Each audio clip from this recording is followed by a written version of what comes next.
There are moments in life when you realize that the person you trusted most in the world has been living a lie right beside you. For me, that moment came on a Tuesday afternoon in the kitchen of the home we had built together. I was stirring soup on the stove when my husband walked in with a look I had never seen before. It was not anger. It was not sadness. It was something worse. It was guilt mixed with relief, as if he had been carrying a heavy secret for so long that finally letting it out felt like freedom to him. But for me, it felt like the ground beneath my feet was crumbling away. He said he needed to talk. And in that quiet, sunlit kitchen, with the smell of chicken soup filling the air, my entire world shattered into a million pieces. He told me he had fallen in love with someone else, and that someone else was my younger sister. I did not scream. I did not throw anything. I just stood there, holding the wooden spoon in my hand, watching the soup bubble and boil. I remember thinking how strange it was that life could change so completely in a single sentence. Just moments before, I had been a wife, a partner, a woman who believed in the promises we had made to each other. And now, I was something else entirely. I was a woman who had been betrayed by the two people she loved most in the world, my husband and my sister. The sister I had protected and cared for since we were children. The sister I had welcomed into our home with open arms, believing that family was everything. I had trusted them both, and they had broken me. But this story is not just about betrayal. It is about what happens when greed and selfishness take over a family. It is about how wealth and power can blind people to what truly matters. And it is about how, in the end, every action has a consequence. My husband was a millionaire when I married him. He had businesses, properties, respect in the community. He was admired and envied. But wealth does not make a man wise, and success does not make a man loyal. Over the years, I watched him lose everything, not because the world was cruel to him, but because the choices he made led him down a path of destruction. And the son he had with my sister, the child he chose over the life we could have had together, became the final piece in his downfall. Let me take you back to the beginning, to a time when things were simpler, and my heart was full of hope. I grew up in a small town where everyone knew everyone. My family was not wealthy, but we were happy. My father worked in a textile factory, and my mother took care of the home and raised 4 children. I was the eldest. My sister, Lila, was 7 years younger than me. She was the baby of the family, the one everyone adored. She had big brown eyes and a smile that could melt even the coldest heart. I loved her more than anything in the world. I used to carry her on my back when she was little. I helped her with her homework.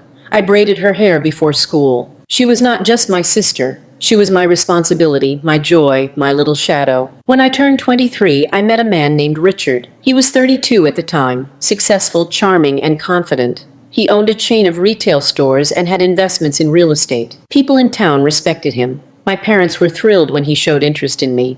They said I was lucky. They said he could give me a life they never could. And I believed them. Richard was kind to me in the beginning. He took me to nice restaurants. He bought me flowers. He spoke about the future with certainty, as if he had it all planned out. He made me feel safe. And so, after a year of courtship, we got married in a beautiful ceremony that the whole town attended.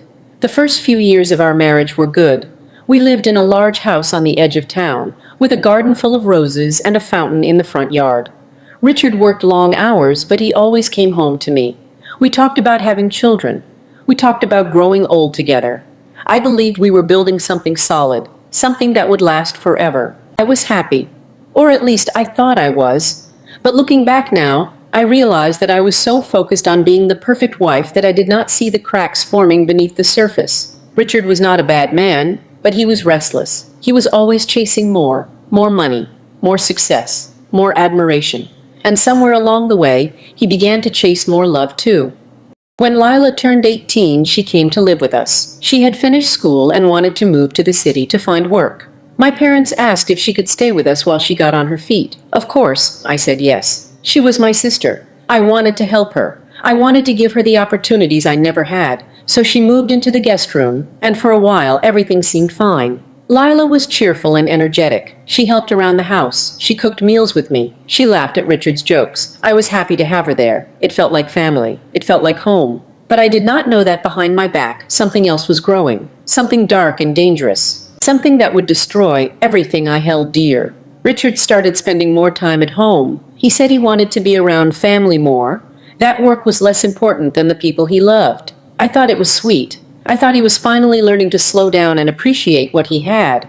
But the truth was, he was not spending time with me. He was spending time with Lila. I did not notice at first. Or maybe I did not want to notice. There were small things. The way he looked at her when she laughed. The way he offered to drive her to job interviews. The way they would sit together in the living room, talking late into the night while I cleaned up the kitchen. I told myself it was nothing. I told myself I was being paranoid. But deep down, I think I knew. I think I felt it in my bones. Something was wrong. Something was changing. And I was powerless to stop it. It started with little lies, small things that did not seem important at the time. Richard would say he was going to a business meeting, but then I would find out later that he had taken Lila to the mall. He would tell me he was too tired to go out with me, but then I would see him laughing and relaxed around her. I began to feel invisible in my own home. It was as if I had become a ghost, wandering through rooms that no longer felt like mine. And Lila, my sweet little sister, she began to change too. She became distant with me. She stopped helping around the house. She started dressing differently, wearing makeup, styling her hair. She looked older, more confident. And she stopped looking me in the eye. One evening, I walked into the living room and found them sitting close together on the couch. Too close. Richard had his hand on her shoulder, and they were whispering something I could not hear. When they saw me, they pulled apart quickly, like children caught doing something they should not. Richard cleared his throat and stood up. He said they were just talking about a job opportunity for Lila. I nodded. I smiled. I pretended to believe him. But inside, my heart was breaking. I went to bed that night and cried silently into my pillow, praying that I was wrong, that my mind was playing tricks on me. But the next day, and the day after that, the signs continued, and I could no longer ignore them. I confronted Lila first. I asked her if something was going on between her and Richard. She looked at me with wide, innocent eyes and shook her head. She said I was imagining things. She said I was being cruel to even suggest such a thing. She cried and told me she loved me, that she would never hurt me, and I wanted so badly to believe her. I wanted to believe that my sister, the girl I had raised and protected, would never betray me like that. So I let it go. I swallowed my doubts and tried to move forward. But the unease never left me. It sat heavy in my chest, a constant ache that I could not shake. Then one afternoon, I came home early from visiting a friend. I had a headache and decided to rest. As I walked up the driveway, I noticed Richard's car was still there, even though he had said he would be at the office all day. I felt a chill run through me. I opened the front door quietly and walked through the house. It was silent. Too silent. I climbed the stairs, my heart pounding in my chest, and stopped outside the guest room. The door was slightly open, and inside I saw them, Richard and Lila. Together, in a way that left no room for doubt, in a way that destroyed every last piece of hope I had been clinging to. I did not make a sound. I just stood there, frozen, watching the two people I loved most in the world betray me in the cruelest way possible. I do not know how long I stood there. It felt like hours, but it was probably only a few seconds. Then I turned and walked back down the stairs. I left the house. I walked to the park at the end of the street and sat on a bench, staring at nothing. I felt numb, empty, like someone had reached inside me and pulled out everything that made me human. I did not cry. I did not scream. I just sat there, trying to understand how my life had fallen apart so completely. When I finally went back home, it was dark. Richard was sitting in the living room, waiting for me. He knew I had seen them. I could see it in his face. And instead of apologizing, instead of begging for forgiveness, he told me the truth. He said he had fallen in love with Lila. He said it had been going on for months. He said he had tried to fight it, but he could not. He said he was sorry, but he had made his choice. And his choice was her, not me, my younger sister, the girl I had raised like my own daughter. He was choosing her over me. I asked him why. Why her? Why now? Why did he have to destroy everything we had built together? He did not have a good answer. He said that Lila made him feel young again. She made him feel alive. She looked at him with admiration, with excitement, with passion. Things, he said, that I no longer gave him. I sat there listening to him blame me for his betrayal, and I realized that this man I had loved for so many years was not the person I thought he was. He was selfish, he was weak, and he was willing to throw away everything we had for a fleeting feeling. I asked him what he planned to do. He said he wanted a divorce. He said he wanted to bury Lila. He said they were already planning a future together, and he hoped I would understand. Understand. That word echoed in my mind. He wanted me to understand that he was leaving me for my sister. He wanted me to accept it, to bless it, to move on quietly without causing a scene. And in that moment, I realized that I had spent my entire marriage trying to be what he wanted, trying to be the perfect wife, the supportive partner, the woman who never complained. And it had all been for nothing, because no matter how hard I tried, it was never going to be enough. I did not fight him. I did not beg him to stay. I simply nodded and said that if that was what he wanted, then he should do it. He looked surprised, almost disappointed, as if he had been expecting drama. But I had no energy left for drama. I was exhausted, heartbroken, destroyed. I signed the divorce papers 2 weeks later. I moved out of the house we had shared and rented a small apartment on the other side of town. I did not speak to Lila. I did not speak to Richard. I cut them both out of my life completely. And for a long time, I felt like I was drowning, like I would never be whole again. Richard and Lila got married 3 months after our divorce was finalized. It was a small ceremony, nothing like the grand wedding Richard and I had. My parents were devastated. They begged Lila not to do it, but she did not listen. She said she was in love. She said Richard made her happy. She said I needed to let go of the past and move on. So I did. I moved on. I built a new life for myself. I found a job at a local library. I made new friends. I started going to therapy. Slowly, painfully, I began to heal. But the wound never fully closed. There were nights when I would wake up crying, remembering the life I had lost. There were days when I saw couples walking hand in hand and felt a deep, aching loneliness. But I survived. I kept going. Because that is what you do when life breaks you. You pick up the pieces and keep moving forward. Meanwhile, Richard and Lila seemed happy at first. They traveled together. They threw parties. They posted pictures on social media, showing the world how perfect their life was. And then a year after they got married, Lila became pregnant. She gave birth to a son they named Daniel. I heard about it through mutual acquaintances. I did not reach out. I did not send a card or a gift. I simply acknowledged the information and moved on. But deep down, I wondered what kind of life that child would have. What kind of values would he learn from parents who had built their relationship on betrayal and lies? As the years passed, I heard stories about how Richard's businesses were struggling, how he was making poor decisions, how he was spending money recklessly, trying to maintain the lifestyle he had always known. And I heard about Daniel, about how he was growing up spoiled and entitled, how Richard gave him everything he wanted, never teaching him the value of hard work or responsibility, how Lila defended every bad choice Daniel made, refusing to see that they were raising a child who had no respect for anything or anyone. I felt a strange mix of sadness and vindication, because I could see where this was heading. I could see the consequences of their choices unfolding, slowly but surely. By the time Daniel turned 18, Richard's fortune had dwindled significantly. The businesses he had once been so proud of were failing. The stores that used to be packed with customers were now empty most days. The properties he had invested in were losing value because he had not maintained them properly. Richard had stopped paying attention to his work. He had become distracted by his new life, his new wife, his new son. And while he was busy playing the role of the perfect husband and father, his empire was crumbling around him. The employees who had once respected him began to leave. The partners who had once trusted him started to pull their investments. The creditors who had once given him time started demanding their money back. Daniel, the son Richard had poured all his hopes into, showed no interest in working or contributing to the family. He had grown up watching his father give him everything without asking for anything in return. He had never been taught to work hard. He had never been taught to respect money. He had never been taught that success requires effort and sacrifice. Instead, he had learned that if he wanted something, all he had to do was ask, and it would be given to him. And if it was not given fast enough, all he had to do was throw a tantrum, and his parents would cave in. This was the child Richard and Lila had created.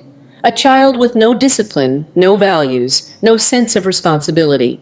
Daniel dropped out of college after just 1 semester. He said it was boring. He said the professors did not understand him. He said he had better things to do with his time. Richard tried to talk to him, tried to convince him to go back, but Daniel would not listen. And Lila, instead of supporting Richard, defended their son. She said Daniel was just trying to find himself. She said he needed space to discover his own path. She said they should not pressure him. So Richard backed down. He always backed down when it came to Daniel, because deep down he felt guilty. Guilty for the way he had started his relationship with Lila. Guilty for destroying his first marriage. Guilty for the choices he had made. And he thought that by giving Daniel everything, by never saying no, he could somehow make up for his sins. But guilt is a terrible foundation for parenting. And Richard's guilt turned Daniel into a monster. Not an evil monster, but a weak one. A spoiled, entitled young man who believed the world owed him everything. Daniel spent his days sleeping until noon and his nights going to clubs and parties. He gambled online. He bought expensive clothes and shoes he did not need. He drove a sports car that Richard had bought him for his 17th birthday, and he demanded more money constantly. Every week he would come to Richard with some new expense, a trip with friends, a new phone, tickets to a concert, and every time Richard would open his wallet and hand over the cash, even when he could not afford it, even when it meant not paying other bills, even when it meant falling further into debt. Lila tried to control Daniel, but by then it was too late. The damage had been done. She would scold him for staying out late, and he would laugh in her face. She would tell him to get a job, and he would ignore her. She would threaten to cut him off, and he would remind her that she had never worked a day in her life either. So who was she to judge him? And she had no answer for that. Because he was right. Lila had gone from living with me and Richard to marrying Richard. She had never struggled. She had never known what it was like to earn her own money, to pay her own bills, to build something from nothing. She had always been taken care of, first by our parents, then by me, then by Richard. And now she was watching her son follow the same path of entitlement and laziness that she had walked herself. The fights between Richard and Lila became more frequent. Richard blamed her for spoiling Daniel. Lila blamed Richard for being too soft. They would argue late into the night, their voices carrying through the thin walls of their small apartment. Because by then, they had already lost the big house. The house with the rose garden and the fountain, the house where I had once lived and dreamed of a future, had been foreclosed on 2 years earlier. Richard had missed too many mortgage payments. He had borrowed against the property too many times, and when the bank finally lost patience, they took it away. Richard and Lila packed up their things and moved into a 2-bedroom apartment on the other side of town. It was a nice apartment, but it was not a mansion. It was not the life they had imagined when they got married. One by one, Richard lost his assets. The stores closed down, one after another, because he could no longer afford to keep them running. The properties were sold to pay off debts that kept growing larger. The cars were repossessed. The jewelry was pawned. Everything that Richard had worked so hard to build over the years disappeared like sand slipping through his fingers. And through it all, Daniel continued to spend money as if nothing was wrong. Richard tried to explain to him that they were in financial trouble. He tried to tell him that they needed to be careful with money. But Daniel did not listen. He said his father was exaggerating. He said his father was just being cheap. He said his father was just being cheap. He said if they were really broke, they would not still be living in a nice apartment and driving decent cars. Then came the final blow. Daniel, at the age of 22, got involved with the wrong crowd. He started gambling seriously, not just online, but in underground poker games and illegal betting rings. He lost thousands of dollars, money he did not have, money he had borrowed from dangerous people. And when those people came looking for their money, Daniel did what he had always done. He ran to his father. He begged Richard to bail him out. He said he was in trouble. He said these people would hurt him if he did not pay. He cried. He promised he would never gamble again. He promised he would change. And Richard, because he was weak, because he was guilty, because he loved his son despite everything, gave him the money. He took out a loan against the last property he owned. He borrowed from friends. He maxed out his credit cards. And he gave Daniel everything he needed to pay off his debts. But Daniel did not change. Within 6 months, he was back in trouble again. More gambling, more debts, more dangerous people. And this time, Richard had nothing left to give. He told Daniel he could not help him. He showed him the empty bank accounts. He showed him the bills he could not pay. He showed him the eviction notice that had just arrived. But Daniel did not care. He screamed at his father. He called him a failure. He said Richard had ruined his life. He said if Richard had been a better businessman, if Richard had not wasted all his money, then Daniel would not be in this mess. He blamed everyone but himself. And then he left. He packed a bag and walked out the door, and Richard never saw him again. Daniel moved in with friends. He cut off contact with Richard and Lila completely. He blocked their phone numbers. He ignored their messages. When Richard tried to find him, to talk to him, Daniel's friends turned him away at the door. The son Richard had sacrificed everything for, the son he had poured all his love and money into, the son he had chosen over his first wife and his integrity, that son abandoned him when he needed him most. And Richard was left with nothing. No money, no business, no property, no son, just a broken marriage and a mountain of debt. Lila tried to hold things together for a while. She got a job at a retail store, something she had never done before. But she was in her 40s by then, with no work experience and no skills. She struggled. She came home exhausted every day, her feet aching, her pride wounded. She had never imagined her life would turn out this way.